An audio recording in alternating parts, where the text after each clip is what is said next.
Chapitre 31. Le verdict du marché. Nous retrouvons Frédéric à Lausanne, dans le bureau de Monsieur Larue. J'ai lu avec beaucoup d'intérêt votre rapport détaillé sur la mission que nous vous avions confiée. J'apprécie votre approche directe. Vous ne tournez pas autour du pot, mais allez droit au but, sans vous embarrasser de considérations inutiles ou secondaires. Vous n'avez pas hésité à sortir du cadre de votre enquête quand cela vous semblait indispensable. Vous êtes ce que j'appelle un fonceur. Je n'ai fait que mon métier, monsieur. Et j'ai découvert dès le départ qu'un responsable export doit faire la guerre sur plusieurs fronts à la fois. Notre cible ultime est le consommateur ou la consommatrice individuelle.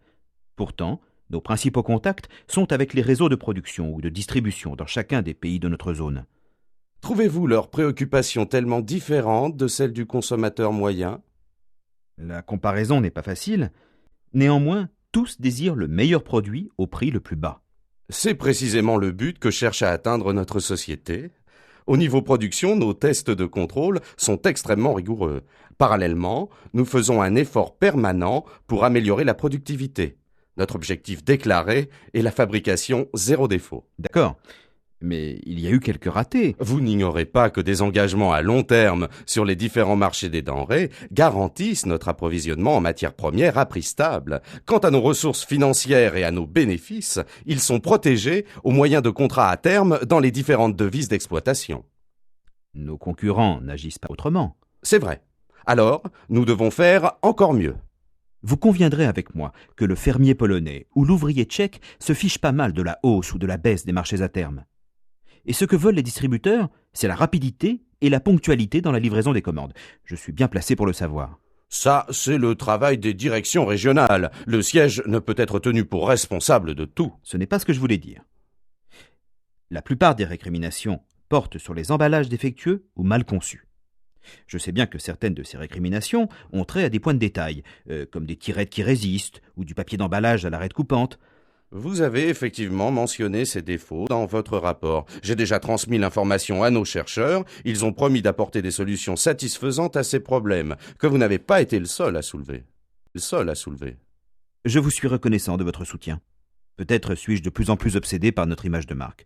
Je m'inquiète de tous les incidents, même les plus insignifiants, qui pourraient la ternir dans une partie du monde où nous devons faire face à une rude concurrence. Je ne vous en blâme pas, bien au contraire. Quelques-unes de nos marques ont une notoriété mondiale, même si elles ne sont pas toujours associées au nom de notre société dans l'esprit du client. Elles représentent le plus précieux de nos biens incorporels. Au fait, la protection de l'image de marque sera un des thèmes au Salon international de l'alimentation qui se tiendra dans 3 semaines.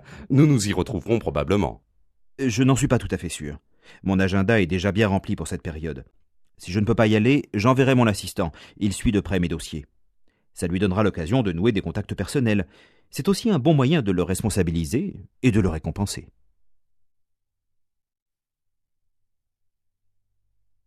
Exercice. Que veut dire Monsieur Larue quand il décrit Frédéric comme un fonceur ?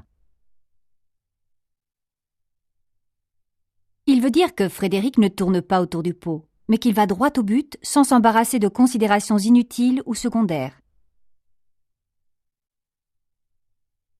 Quelle a été la première découverte de Frédéric en tant que responsable export ?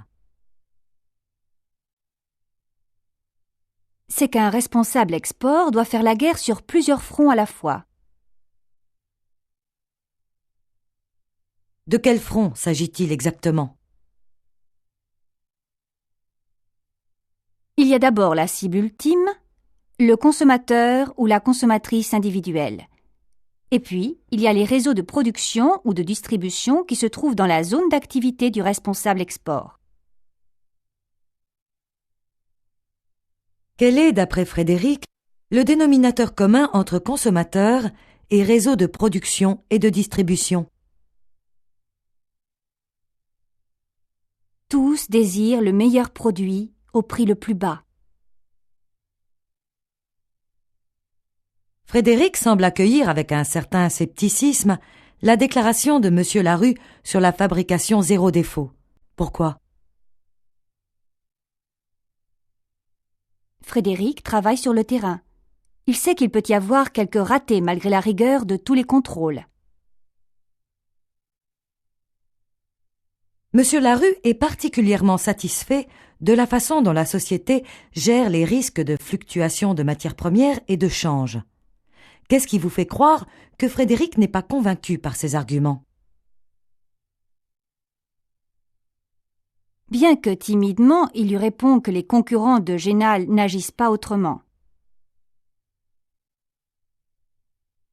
Quelle remarque de bon sens Frédéric fait-il à propos du fermier polonais ou de l'ouvrier tchèque? L'un et l'autre se fichent pas mal de la hausse ou de la baisse des marchés à terme. Quant aux distributeurs, quel est leur souci principal? C'est la rapidité et la ponctualité dans la livraison des commandes.